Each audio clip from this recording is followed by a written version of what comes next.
Okay, so this video is about 1991 balance of payment crisis.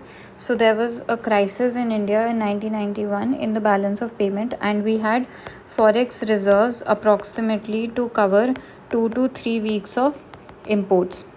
ठीक है, अब इसका पूरा हम देखेंगे कि क्यों क्राइसिस हुआ था, क्या था, and then we'll see what happen. So firstly हमें देखना है कि what is balance of payments. So balance of payments क्या होता है कि consider it as your kind of bank account statement.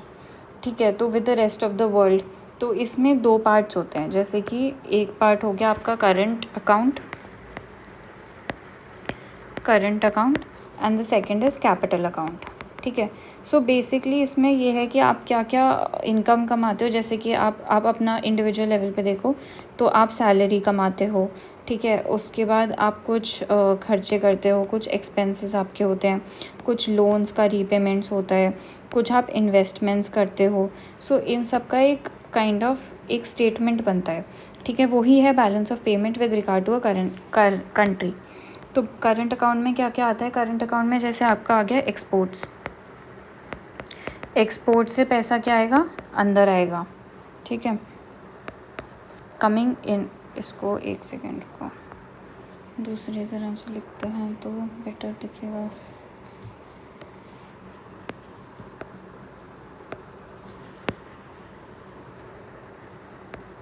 Coming in. ठीक है, दूसरा हम करेंगे इम्पोर्ट्स में आपका खर्चा होता है, दिस इज़ आउट. तीसरा करंट अकाउंट में आपके रेमिटेंसेस आते हैं.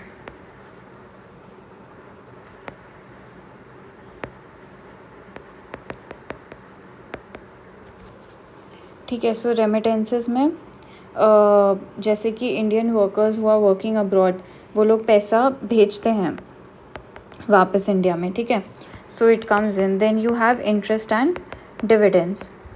सो इसमें इन भी होता है और आउट भी होता है, क्योंकि कुछ पैसा आप कमाते हो, इंटरेस्ट आपके जो भी इन्वेस्टमेंट्स हैं उन पे आप इंटरेस्ट कमाते हो, और कुछ आप इंटरेस्ट देते हो टू द फॉरेनर्स जिन्होंने आपके उसमें इन्वेस्ट किया होता है. तो बस एक पैसा इनकमिंग और आउटगोइंग का एक स्टेटमेंट है. ठीक है, कैपिटल अकाउंट में क्या होता है, जिसमें भी कैपिटल अकाउंट बेसिकली क्या होता है, जिसमें असेट्स और लाइबिलिटीज़ इम्पैक्ट हो रही हो. ठीक है, सो असेट्स और लाइबिलिटीज़ जिसमें इम्पैक्ट होते हैं वो कैपिटल अकाउंट में आते हैं. जैसे कि फॉरेन डायरेक्ट इन्वेस्टमेंट क्या होता है कि किसी फॉरेन बैंक ने किसी भी इन्वेस्टर ने इंडिया में कोई फैक्ट्री लगाई या किसी फैक्ट्री में इन्वेस्ट किया, जैसे रिलायंस में इन्वेस्ट किया. So it help to put up another plant for Reliance, that is foreign direct investment. Foreign institutional investment क्या होता है कि किसी फॉरेन इन्वेस्टर ने इंडिया के स्टॉक्स या शेयर खरीदे, जैसे रिलायंस के स्टॉक्स या शेयर्स में इन्वेस्ट किया, तो उससे रिलायंस को पैसा मिला, बट इन्होंने फॉरेन डायरेक्ट इन्वेस्टमेंट में उनका कोई प्लांट लगाने का कुछ नहीं करा. दे जस्ट सेड कि आपको इस पैसे का जो भी करना है हम आपके शेयर्स खरीद ले रहे हैं, you do whatever you want to do with this money. Then comes loans and borrowings. So loans and borrowings में जैसे भी इंडिया किसी से भी लोन ले लेती है, IMF, वर्ल्ड बैंक, तो इनसे जो भी हम लोन्स वगैरह लेते हैं तो ये लाइबिलिटी हमारी बढ़ती है.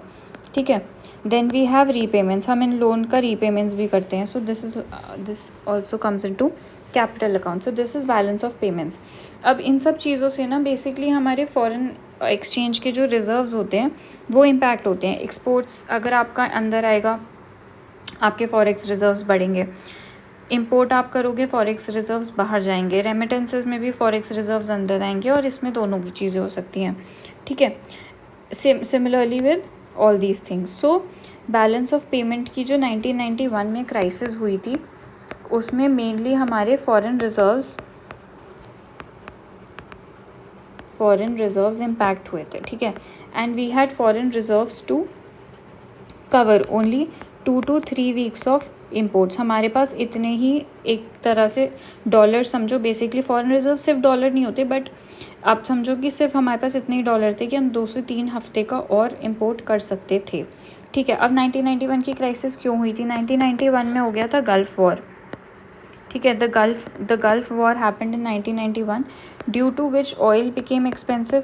अब oil became expensive, then you had to spend more dollars to purchase oil. ठीक है। अब आप इतना सारा आपका डॉलर का क्या हो रहा है, आउट गोइंग हो रही है, because oil has become expensive and you have to spend more to purchase oil. इसकी वजह से हमारे फॉरेन रिजर्व्स ड्रेन आउट हो रहे हैं, चीज़ें महंगी हो रही हैं, ठीक है। अब हमारे पास फॉरेन रिजर्व्स बचे नहीं हैं, फिर हम तेल कैसे खरीदेंगे और इंडिया की इकोनॉमी कैसे चलाएंगे। गल्फ वॉर की वजह से दूसरी चीज़ क्या इम्पैक्ट हुई, remittances also got impacted because gulf में जो हमारे लोग काम कर रहे थे they could not send money, उनकी भी जॉब्स वगैरह इम्पैक्ट हुई and they could not send money to India. So remittances were also impacted. Now, despite this crisis, we did not invoke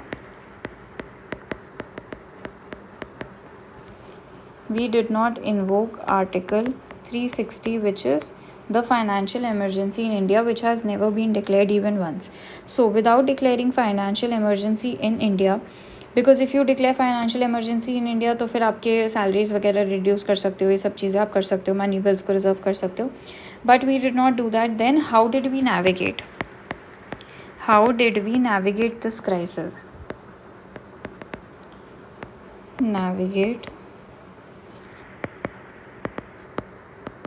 so I hope you understood कि crisis क्या थी. अब हम करेंगे कि हमने इसको नेविगेट कैसे किया, ठीक है. सो नेविगेट करने के लिए हमने पहली चीज़ क्या करी, we pledged our gold.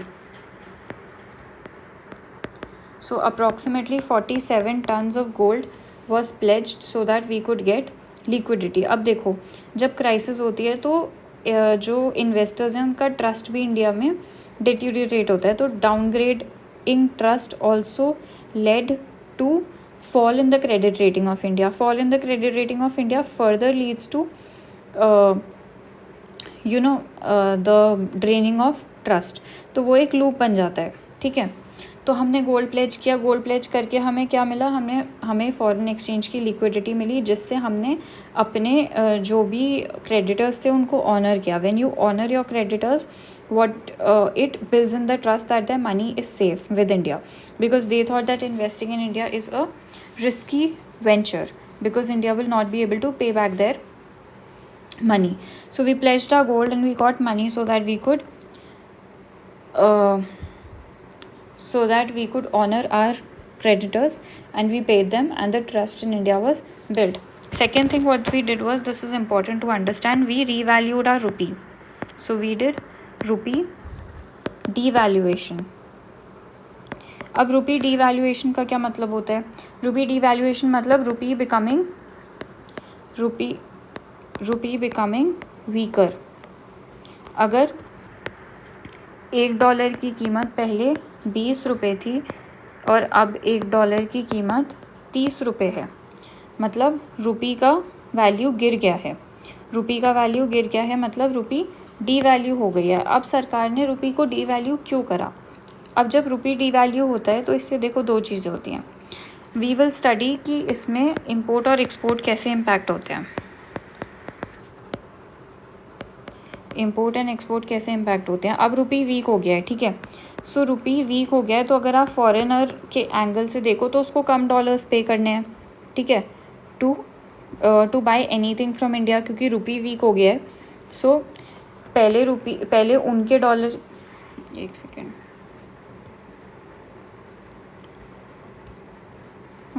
Just give me a minute.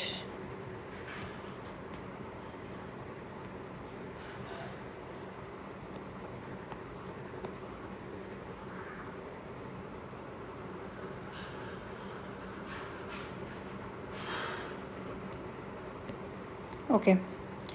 So earlier उनके डॉलर की वैल्यू इंडिया में 20 रुपये थी, ठीक है. अब उनके ही डॉलर की वैल्यू इंडिया में 30 रुपये है. So for them their dollar is stronger and they have to pay less dollar. So Indian exports have become kind of attractive to them.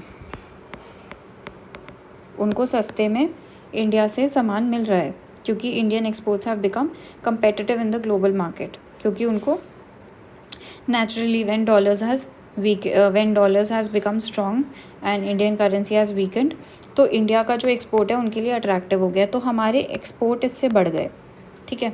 Secondly import पे क्या इम्पैक्ट हुआ. अब इंडिया का जो भी बिजनेसमैन है उसको 30 रुपये पे करने पड़ रहे हैं, मतलब उसके जो डॉलर, उसको तो इम्पोर्ट बहुत महंगा पड़ रहा है।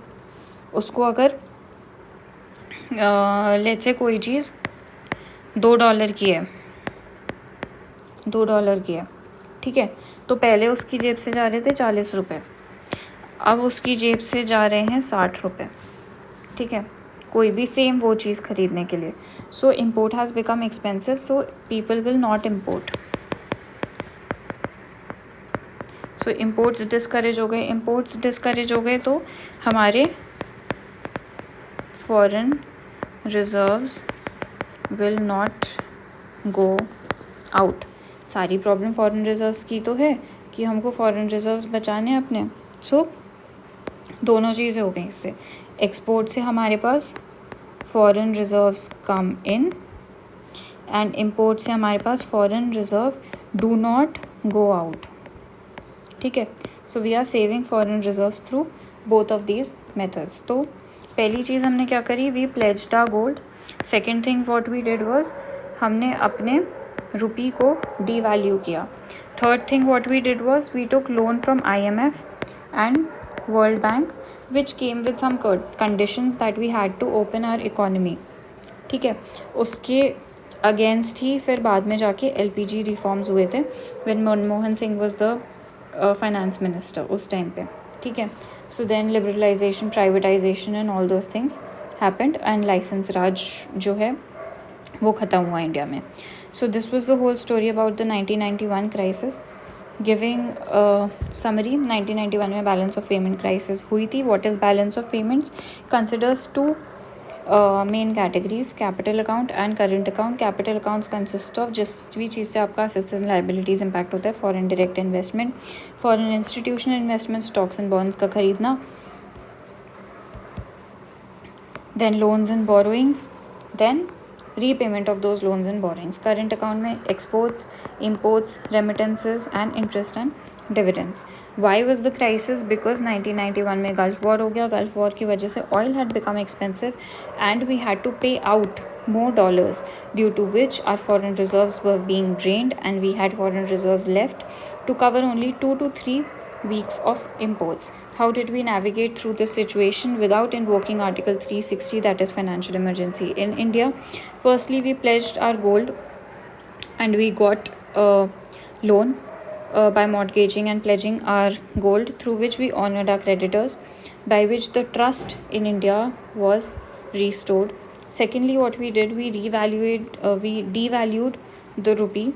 Devaluation of the rupee led to two things. Exports became attractive in the foreign market, so our exports grew, and imports were discouraged because imports had become expensive. So these were basically the three things that we had done, and also we took loan from IMF and World Bank, which came with certain conditions, leading to the LPG reforms in India. So that was about 1991 story. I hope you guys get it. Take care. Bye bye. See you in the next one.